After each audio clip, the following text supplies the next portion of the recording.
ശ്രദ്ധയോടെ കേൾക്കുന്ന ഒരാളുടെ മനസ്സിനെ ആഴത്തിൽ സ്പർശിക്കുന്ന ഒരു സത്യമാണ് ഈ ഒരു തീട്ട് ശിവന് ബാധകമല്ല എന്ന് പറയുമ്പോൾ. നമ്മൾ ചെറിയ വയസ്സ് മുതലേ കേട്ട് വളർന്ന ഒരു കാര്യമുണ്ട്. ഇത് തീട്ടാണ്, അത് ശുദ്ധമല്ല, അങ്ങനെ ആയിരിക്കുമ്പോൾ ദൈവത്തിൻ്റെ അടുത്ത് പോകാൻ പാടില്ല, പൂജ ചെയ്യാൻ പാടില്ല, ക്ഷേത്രത്തിൽ പോകാൻ പാടില്ല.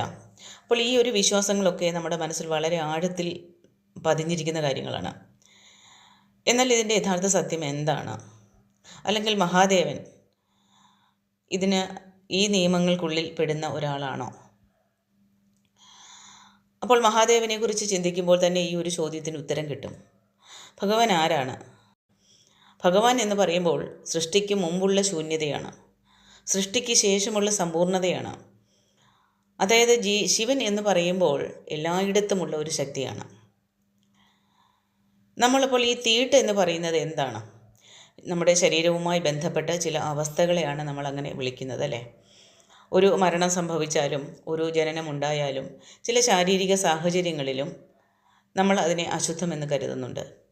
ഇത് മനുഷ്യരുടെ സമൂഹം രൂപപ്പെടുത്തിയ ഒരു ക്രമമാണ്.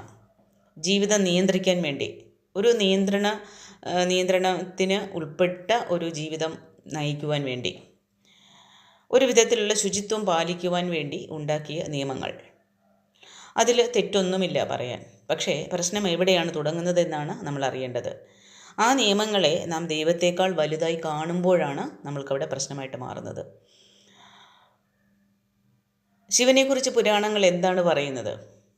ഭഗവാൻ മഹാദേവൻ ശ്മശാനത്തിൽ വസിക്കുന്നു എന്ന് പറയുന്നുണ്ട്. മനുഷ്യർ ഏറ്റവും അശുദ്ധമെന്ന് കരുതുന്ന സ്ഥലം എന്താണ്? ശ്മശാനമാണല്ലേ. അവിടെ തന്നെയാണ് ഭഗവാൻ വസിക്കുന്നത്. എന്തുകൊണ്ടാണ്? അതൊരു വലിയ അടയാളമാണ്. ജീവിതവും മരണവും ശുദ്ധിയും അശുദ്ധിയും എല്ലാം അതിജീവിച്ച ഒരു ശക്തിയാണ് ഭഗവാൻ മഹാദേവൻ എന്ന് നമ്മളെ മനസ്സിലാക്കിക്കാൻ വേണ്ടിയാണത്. ഒരു മനുഷ്യൻ ശരീരപരമായിട്ട് തീട്ടിലാണെങ്കിൽ അവർ ദൈവത്തിന് സമീപിക്കരുത് എന്ന് നമ്മൾ പറയുമ്പോൾ അതിൻ്റെ പിന്നിലൊരു ഭയമുണ്ട്. എന്നാൽ ഭഗവാനോട് അടുത്തു പോകാൻ ഭയപ്പെടേണ്ട ആവശ്യമില്ല. കാരണം ഭഗവാൻ ഒരിക്കലും നമ്മളെ പുറത്തെ കാഴ്ചകൾ കൊണ്ട് നമ്മളെ വിധിക്കുന്ന ആളല്ല. ഭഗവാൻ നോക്കുന്നത് നമ്മുടെ മനസ്സിലേക്കാണ്. ഒരു നിമിഷം നമ്മൾ ചിന്തിക്കണം. ഒരാൾ വളരെ ശുദ്ധമായ ഒരു വസ്ത്രം ധരിച്ചിരിക്കുന്നു, ഈ പറയുന്ന എല്ലാ നിയമങ്ങളും പാലിക്കുന്ന ആളാണ്. പക്ഷേ അവൻ്റെ മനസ്സിൽ അസൂയയും കോപവും ദ്വേഷ്യവും നിറഞ്ഞിരിക്കുന്ന ഒരാളാണെങ്കിൽ എങ്ങനെയായിരിക്കും? എന്നാൽ മറ്റൊരാൾക്ക് ശരീരപരമായിട്ട് ചില നിയന്ത്രണങ്ങൾ പാലിക്കാൻ കഴിയുന്നില്ല സാഹചര്യങ്ങൾ കൊണ്ട്. ആ സാഹചര്യങ്ങൾ അവൻ്റെ സാഹചര്യങ്ങൾ അങ്ങനെയാണ്. പക്ഷേ അവരുടെ മനസ്സ് സത്യസന്ധമാണ്, ഭക്തിയുള്ളതാണ്. എന്നാൽ അവരുടെ സാഹചര്യങ്ങൾ കൊണ്ട് ഈ നിയമങ്ങളെ ഒന്നും അവർക്ക് പാലിക്കാൻ പറ്റുന്നില്ല. ഈ രണ്ടു പേരിൽ ഭഗവാൻ അടുത്തത് ആരായിരിക്കും? ഉത്തരം വളരെ ഈസിയായിട്ട് നമ്മൾക്ക് പറയാൻ പറ്റും. ഭഗവാൻ എപ്പോഴും മനസ്സിൻ്റെ ശുദ്ധിയാണ് സ്വീകരിക്കുന്നത്. നിങ്ങൾ എത്ര വലിയ തെറ്റ് ചെയ്തവരായിക്കൊള്ളട്ടെ, നിങ്ങൾ ഏത് വഴിയിലൂടെ സഞ്ചരിച്ചവരായിരിക്കട്ടെ, ഒരു നിമിഷങ്ങൾ നിങ്ങൾ തിരിഞ്ഞു നിന്നത് എനിക്കിതിൽ നിന്ന് മാറണം, ഞാൻ എൻ്റെ കഴിഞ്ഞ കാലങ്ങളിലെ എല്ലാം അശുദ്ധികളെയും ഞാൻ മാറ്റാൻ തയ്യാറാണ് എന്ന് പറഞ്ഞ് ഭഗവാന് മുന്നിൽ സമർപ്പിച്ചു കഴിയുമ്പോൾ, തൻ്റെ ജീവിതത്തെ സമർപ്പിച്ചു കഴിയുമ്പോൾ അതുമുതൽ അവൻ ശുദ്ധനാണ്. അവൻ്റെ അശുദ്ധികളെല്ലാം ഭഗവാൻ മാറ്റിക്കളഞ്ഞു. നമ്മുടെ ശരീരത്തിൻ്റെ അവസ്ഥകൾ താൽക്കാലികം മാത്രമാണ്. ഇന്നുണ്ടാകാം, നാളെ ഇല്ലാതാകാം.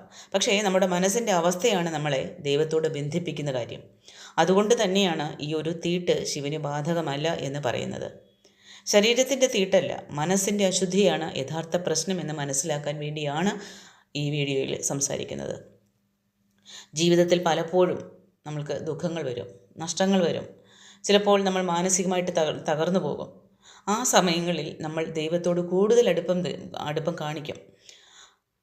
പക്ഷേ അതേസമയം ഇപ്പോൾ ഞാൻ തീട്ടിലാണ്, ദൈവത്തെ സമീപിക്കരുത് എന്ന് കരുതി നമ്മൾ പിന്നോട്ട് പോകുന്നു. ഇത് ശരിയാണോ?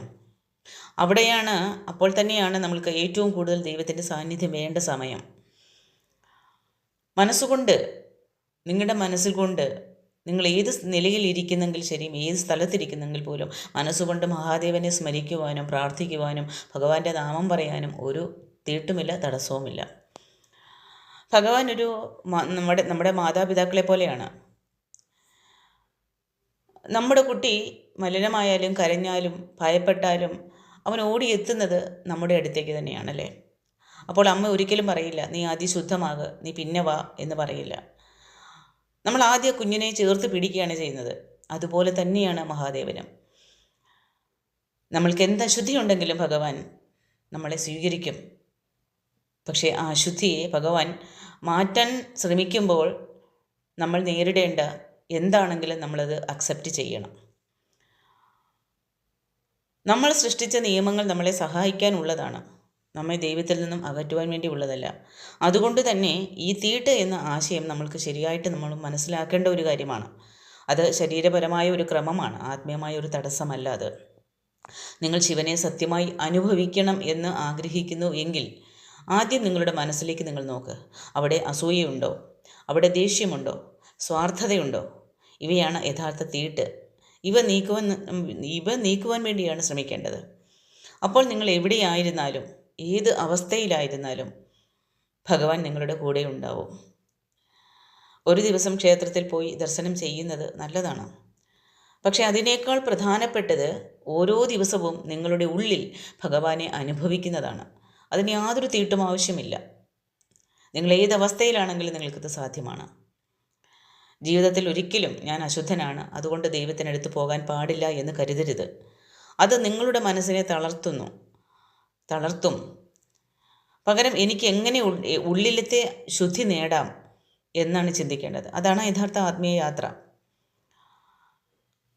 ശിവനെ സമീപിക്കുവാൻ വേണ്ടി ശരീരത്തിൻ്റെ ശുദ്ധി വേണ്ട, മനസ്സിൻ്റെ സത്യസന്ധത മതി. നിങ്ങൾ എങ്ങനെയായാലും എവിടെയായാലും ഒരു സത്യസന്ധമായ പ്രാർത്ഥന കൊണ്ട് ഭഗവാനെ ചേർത്ത് നിർത്താം, ഭഗവാനിലേക്ക് എത്തിച്ചേരാം. അതാണ് ഈ വാക്കിൻ്റെ ആഴത്തിലുള്ള അർത്ഥം. ഈ ഒരു തീട്ട് ശിവന് ബാധകമല്ല. സത്യത്തിൽ നമ്മുടെ ഹൃദയത്തിൽ ഇരുത്തി ഈ സത്യത്തെ, അതായത് ഈ ഒരു ആശയത്തെ നമ്മൾ ഹൃദയത്തിൽ ഇരുത്തി ജീവിച്ചു കഴിഞ്ഞാൽ നിങ്ങൾക്ക് ദൈവത്തോടുള്ള ബന്ധം ഒരിക്കലും തകരില്ല. നിങ്ങൾ ഒരിക്കലും ഒറ്റപ്പെടുകയില്ല. ഭഗവാൻ എപ്പോഴും നമ്മളുടെ കൂടെ ഉണ്ടാവും. ഈ സത്യം മനസ്സിൽ നിർത്തി നമുക്ക് ജീവിതത്തെ നോക്കാൻ തുടങ്ങുമ്പോൾ പല തെറ്റായ ധാരണകളും സ്വാഭാവികമായിട്ട് നമ്മളിൽ നിന്ന് മാറിപ്പോകും. നമ്മൾ ഇതുവരെ വിശ്വസിച്ചിരുന്ന ചില കാര്യങ്ങൾ എത്രത്തോളം നമ്മുടെ മനസ്സിനെ ഭയപ്പെടുത്താൻ കാരണമായിരുന്നു എന്ന് പോലും തിരിച്ചറിയാൻ തുടങ്ങും. ഇപ്പോൾ ഞാൻ അശുദ്ധനാണ്, ദൈവത്തെ സമീപിക്കരുത് എന്നൊരു ചിന്ത പലർക്കുമുള്ളിൽ ഉണ്ടാകുന്ന കാര്യങ്ങളാണ് ആ സമയങ്ങളിൽ. ആ ഒരു ചിന്ത തന്നെ നമ്മളെ ദൈവത്തിൽ നിന്നും അകറ്റുന്ന ഏറ്റവും വലിയ മതിലാണ്. നിങ്ങളോട് ഞാനൊരു രഹസ്യം പറയാം. ഒരു ഭാര്യയും ഭർത്താവുമാണെങ്കിൽ അവരുടെ ആ സ്വകാര്യ നിമിഷങ്ങളിൽ ആ ആനന്ദമൂർധന്യാവസ്ഥയിൽ മഹാദേവനെയും പാർവതി ദേവിയുമാണ് സ്മരിക്കേണ്ടത്. ആ സമയം തീട്ടാണ്, ഞങ്ങൾ തെറ്റാണ് ചെയ്യുന്നതെന്നുള്ളൊരു ചിന്തയല്ല അവിടെ വേണ്ടിയത്. അവിടെ ശിവശക്തിയുടെ ഐക്യമാണ്. ആ സമയങ്ങളിൽ തീട്ടല്ല, ആ സമയങ്ങളിൽ ആ മൂർധന്യാവസ്ഥയിൽ ഭഗവാനെ സ്മരിക്കണം, ദേവിയെ സ്മരിക്കണം. ശിവഭഗവാനെ പറ്റി ആഴത്തിൽ നമ്മൾ ചിന്തിക്കുന്ന ഒരാൾക്ക് ഈ തീട്ടുകളൊന്നും ഒരു മതിലായിട്ട് നിലനിൽക്കില്ല. കാരണം ഭഗവാൻ എന്നത് ഒരു രൂപത്തിൽ ഒതുങ്ങിയ ഒരാളല്ല. അവനൊരു അനുഭവമാണ്, ഒരു സാന്നിധ്യമാണ്. നമുക്കുള്ളിൽ നിശബ്ദമായി നിലകൊള്ളുന്ന ഒരു ശക്തിയാണ്. അതിനെ സ്പർശിക്കാൻ ശുദ്ധമായ വസ്ത്രം വേണ്ട, ശുദ്ധമായ ഹൃദയം മാത്രം മതി. ഒരു മനുഷ്യൻ ഏറ്റവും തളർന്നിരിക്കുമ്പോൾ, ജീവിതം മുഴുവനും തകർന്നു പോയെന്ന് തോന്നുമ്പോൾ അവർ ആരെയാണ് തേടുന്നത്? ദൈവത്തെ തന്നെയാണ്. അവരുടെ വിശ്വാസപ്രകാരം ആ സമയത്ത് അവരോട് നീ തീറ്റിലാണ്, നീ ദൈവത്തെ വിളിക്കരുത് എന്ന് പറയുന്നത് എത്ര വലിയ അന്യായമാണ്. അതൊരിക്കലെങ്കിലും ചിന്തിച്ച് നോക്കണം. ഭഗവാൻ ഒരിക്കലും അങ്ങനെ പറയില്ല.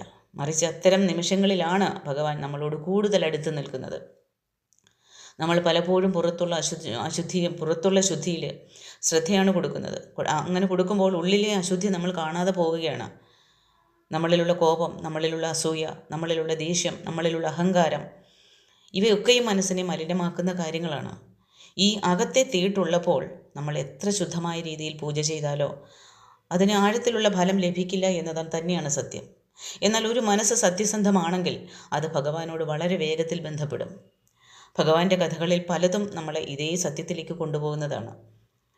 നിങ്ങൾ വായിക്കുക. ഭഗവാനെ പറ്റിയുള്ള പുസ്തകങ്ങൾ ഒരുപാടുണ്ട്. ചരിത്ര കഥകളുണ്ട്. എല്ലാം വായിച്ച് മനസ്സിലാക്കുക. ജീവിത സത്യങ്ങൾ മനസ്സിലാവുക. ഭഗവാൻ ഭിക്ഷാടകനായി നടക്കുന്നുണ്ട്. ശ്മശാനത്തിൽ വസിക്കുന്ന ആളാണ്. പാമ്പുകളെ അലങ്കാരമായി ധരിക്കുന്നവനാണ്. ഇതൊക്കെയും എന്തിനാണ്? മനുഷ്യരുടെ സാധാരണ ധാരണകളെ തകർക്കുവാൻ വേണ്ടിയാണ്. ഇതാണ് ശുദ്ധി, ഇത് അശുദ്ധി എന്നുള്ള നമ്മുടെ കർശനമായ ചിന്തകളെ തകർത്ത് ഒരു വലിയ സത്യത്തിലേക്കാണ് നമ്മളെ എത്തിച്ചേർക്കുന്നത്. ഒരു ഭക്തൻ ഭഗവാനെ സ്നേഹത്തോടെ വിളിക്കുമ്പോൾ അവൻ ഏതവസ്ഥയിലാണെന്നത് ഭഗവാൻ കണക്ക് നോക്കുന്നില്ല. ആ വിളിയുടെ സത്യസന്ധതയാണ് അവൻ കാണുന്നത്. പലപ്പോഴും നമ്മൾ കേൾക്കാറുണ്ട്, ചിലർ വളരെ ലളിതമായ ജീവിതം നയിച്ചാലും അവരുടെ പ്രാർത്ഥനകൾക്ക് അത്ഭുതകരമായ ഫലങ്ങൾ ലഭിക്കുന്നുണ്ട്. കാരണം അവരുടെ മനസ്സ് വളരെ നിർമ്മലമാണ്. പക്ഷേ ഒരു കാര്യം നമ്മൾ മറക്കരുത്, എത്ര ഭക്തിപൂർവമായിട്ടും എത്ര സത്യസന്ധമായിട്ടും നമ്മൾ ഈ അവസ്ഥയിൽ ഈ നിമിഷത്തിൽ നമ്മൾ ഇരുന്നാലും കർമ്മഫലം എന്ന് പറഞ്ഞ ഒരു കാര്യം നമ്മൾ അനുഭവിച്ചു തന്നെ ആകണം. അതിനനുസരിച്ച് ഭഗവാന്റെ ഒരു പ്രൊട്ടക്ഷൻ നമുക്കുണ്ടാവും. അപ്പോഴാണ് കണ്ണിൽ കൊള്ളാനുള്ളത് പിരിയത്ത് കൊണ്ട് മാറുമെന്നൊക്കെ പറയുന്നത്. ഭഗവാൻ നമ്മളെപ്പോഴും ഒരു സംരക്ഷണ വലയത്തിനുള്ളിൽ നിർത്തും. എന്നാൽ നമ്മൾ ആ പ്രശ്നങ്ങളെയെല്ലാം, ആ കർമ്മഫലങ്ങളെയെല്ലാം നമ്മൾ ഫേസ് ചെയ്യേണ്ടതായിട്ടും ഉള്ള സാഹചര്യങ്ങളുണ്ടാകും. പക്ഷേ അതിൻ്റെ ആഘാതം ഭഗവാൻ കുറച്ചു തരും. അത് ഭഗവാനെ വിശ്വസിക്കുന്ന, ഭഗവാനെ ശരണാഗതി പ്രാപിച്ചിരിക്കുന്ന എല്ലാ ശിവഭക്തരും അനുഭവിക്കുന്ന ഒരു വലിയൊരു ആനന്ദമാണത്. നമ്മൾ നമ്മുടെ ജീവിതത്തിൽ ചെറിയൊരു മാറ്റം അത് കൊണ്ടുവരണം. പുറത്തുള്ള നിയമങ്ങളെയൊക്കെ നമുക്ക് ബഹുമാനിക്കാവുന്നതാണ്, അത് നല്ലതാണ്. പക്ഷേ അതിനേക്കാൾ പ്രധാനമായിട്ട് നമ്മുടെ ഉള്ളിലുള്ള ശുദ്ധിയെ വളർത്താൻ ശ്രമിക്കണം. ഒരാളോട് ദേഷ്യം തോന്നുമ്പോൾ അതിനെ വിട്ടുകളയാൻ ശ്രമിക്കണം. കോപം വന്നു കഴിഞ്ഞാൽ അത് മനസ്സിലാക്കി ശാന്തമാകാൻ പഠിക്കണം. ഇതെല്ലാം ആത്മീയമായ ശുദ്ധിയിലേക്കുള്ള പാതയാണ്. ഇതിനൊക്കെ നിങ്ങൾ ധ്യാനം നിങ്ങൾ ജീവിതത്തിൻ്റെ ഒരു ഭാഗമാക്കുമ്പോൾ ഇതെല്ലാം നിങ്ങൾക്ക് അനായാസമായിട്ട് നിങ്ങൾക്ക് കൈ എത്തിച്ചേരുന്ന കാര്യമാണ്. ഭഗവാൻ മഹാദേവനെ അനുഭവിക്കാൻ വലിയ യാഗങ്ങളോ വലിയ പൂജകളോ ആവശ്യമില്ല. ചിലപ്പോൾ ഒരു നിശബ്ദമായി കുറച്ചു നേരം ഇരുന്നാൽ മാത്രം മതി. കണ്ണടച്ച് ഒരു സത്യസന്ധമായ പ്രാർത്ഥന ചെയ്താൽ മതി. ഭഗവാനെ, എനിക്ക് ശരിയായ വഴി കാണിച്ചു തരണേ എന്ന് ഉള്ളിൽ നിന്നൊന്ന് പറഞ്ഞാൽ മാത്രം മതി. ആ ഒരു സംസാരം പോലും, ആ ഒരു വിളി പോലും ഭഗവാനെ നിങ്ങളുടെ ജീവിതത്തിലേക്ക് ക്ഷണിക്കാൻ മതിയാകും. ജീവിതത്തിൽ എത്ര പ്രശ്നങ്ങൾ വന്നാലും എത്ര തകർച്ചകൾ ഉണ്ടായാലും ഞാൻ ഭഗവാന്റെ അടുത്തേക്ക് പോകാൻ അർഹനല്ല എന്നൊരിക്കലും ചിന്തിക്കരുത്. ആ ചിന്ത തന്നെയാണ് നമ്മളെ കൂടുതൽ ഇരുട്ടിലേക്ക് നയിക്കുന്നത്. പകരം ഞാൻ എങ്ങനെ ഉള്ളിൽ നിന്ന് മാറാം, എൻ്റെ തെറ്റുകളെ ഞാൻ എങ്ങനെ തിരുത്താം, എങ്ങനെ ഞാനൊരു നല്ല മനുഷ്യനാകാം എന്ന് ചിന്തിക്കണം. ഭഗവാൻ നിങ്ങളെ ആ വഴിയിലേക്ക് തന്നെ നയിക്കും. നമ്മുടെ ചുറ്റുപാടോ നമ്മുടെ കൂടെ ഇരിക്കുന്നവരോ എങ്ങനെയും ഇരുന്നിട്ട് പോട്ടെ, പക്ഷെ നമ്മൾക്ക് നല്ലൊരു പാത കാട്ടിത്തരും. നമ്മുടെ മനസ്സിനെ നമ്മൾ മാറ്റിക്കഴിയുമ്പോൾ നമ്മുടെ കൂടെ ഇരിക്കുന്നവരും അതിനനുസരിച്ച് മാറാൻ തയ്യാറാകും. ഒരു അമ്മ തൻ്റെ കുഞ്ഞിനെ എത്ര പ്രിയത്തോടെയാണ് കാണുന്നത്, അതിനേക്കാളും അനന്തമായ സ്നേഹത്തോടെ ഭഗവാൻ നമ്മളെ കാണുന്നുണ്ട്. നമ്മൾ വീണാലും നമ്മൾ തെറ്റുകൾ ചെയ്താലും ഭഗവാൻ നമ്മളെ തള്ളിക്കളയില്ല. അതിന് പകരം നമ്മളെ തിരിച്ചുയർത്താൻ ശ്രമിക്കും. അതുകൊണ്ട് തന്നെ ദൈവത്തെ സമീപിക്കുവാൻ വേണ്ടി ഭയപ്പെടേണ്ട ഒരു ആവശ്യവുമില്ല. ഈ സത്യം മനസ്സിലാക്കി കഴിഞ്ഞാൽ നിങ്ങളുടെ പ്രാർത്ഥനയുടെ സ്വഭാവം തന്നെ മാറും. നിങ്ങളൊരു പേടി കൊണ്ട് പ്രാർത്ഥിക്കുകയല്ല, ഒരു സ്നേഹത്തോടെ പ്രാർത്ഥിക്കുകയാണ്. ഒരു കടമയായി പൂജ ചെയ്യുകയല്ല, ആനന്ദമായി അനുഭവിക്കുകയാണത്. അതാണ് യഥാർത്ഥ ആത്മീയത. ഭഗവാനെ മനസ്സിലാക്കുവാനും നിങ്ങൾ ഈ ഒരു കാര്യം നിങ്ങൾ മനസ്സിലാക്കണം. ഭഗവാനെ സമീപിക്കാൻ ഉള്ള വഴി വളരെ വളരെ ഈസിയാണ്, വളരെ ലളിതമാണ്. അത് പുറത്തുള്ള സാഹചര്യങ്ങളിലല്ല, നമ്മുടെ ഉള്ളിലെ സത്യസന്ധതയിലാണ്. നിങ്ങൾ എങ്ങനെയായിരിക്കുന്ന ആളാകട്ടെ, നിങ്ങൾ എവിടെ ഇരിക്കുന്ന ആളായിക്കോട്ടെ, ഒരു സത്യസന്ധമായ മനസ്സോടെ ഭഗവാനെ വിളിക്കുമ്പോൾ അവൻ നിങ്ങളുടെ അടുത്ത് തന്നെ ഉണ്ടാകും. ഈ ഒരു തീട്ട് ഭഗവാന് ശിവന് ബാധകമല്ല എന്ന് പറയുമ്പോൾ ഇതൊരു വാചകം മാത്രമല്ല, അതൊരു വലിയ ജീവിത ദർശനമാണ്. അത് നമ്മളെ ഭയത്തിൽ നിന്ന് മോചിപ്പിക്കുന്നതാണ്, സ്നേഹത്തിലേക്ക് നയിക്കുന്നതാണ്, സത്യത്തിലേക്ക് എത്തിക്കുന്നതാണ്. ഈ സത്യം ഹൃദയത്തിൽ സൂക്ഷിച്ചു കഴിഞ്ഞാൽ നിങ്ങളുടെ ജീവിതം തന്നെ മാറും. നിങ്ങൾ ഒരിക്കലും ഒറ്റപ്പെടുകയില്ല. കാരണം ഭഗവാൻ എപ്പോഴും നിങ്ങളുടെ ഉള്ളിലുണ്ട്, നിങ്ങളുടെ ശ്വാസത്തിലുണ്ട്, നിങ്ങളുടെ ചിന്തകളിലുണ്ട്, നിങ്ങളുടെ ഹൃദയത്തിൻ്റെ ആഴങ്ങളിലുണ്ട്. നിങ്ങളെ നയിക്കുവാൻ വേണ്ടി, നിങ്ങളെ സംരക്ഷിക്കുവാൻ വേണ്ടി, നിങ്ങളെ സ്നേഹിക്കുവാൻ വേണ്ടി ഭഗവാൻ എപ്പോഴും കൂടെയുണ്ട്. അപ്പോൾ നമ്മൾ ഈ വീഡിയോയുടെ അവസാനം എത്തുമ്പോൾ നമ്മൾക്കൊന്ന് ശാന്തമായിട്ട് ഉള്ളിലേക്ക് നോക്കേണ്ടതുണ്ട്.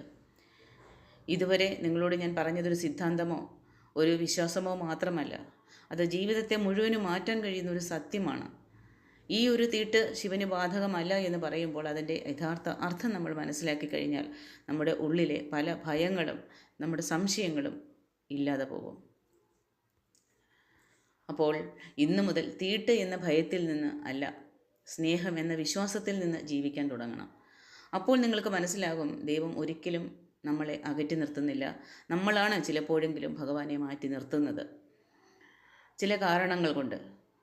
ആ ദൂരത്തെയാണ് ഇല്ലാതാക്കേണ്ടത്. ആ സ്നേഹത്തെ സ്വീകരിക്കണം. ഭഗവാനെ നിങ്ങളുടെ ഉള്ളിൽ അനുഭവിക്കണം. ഭഗവാൻ എപ്പോഴും നിങ്ങളുടെ കൂടെ ഉണ്ടാകട്ടെ. ഓം നമഃ ശിവായ.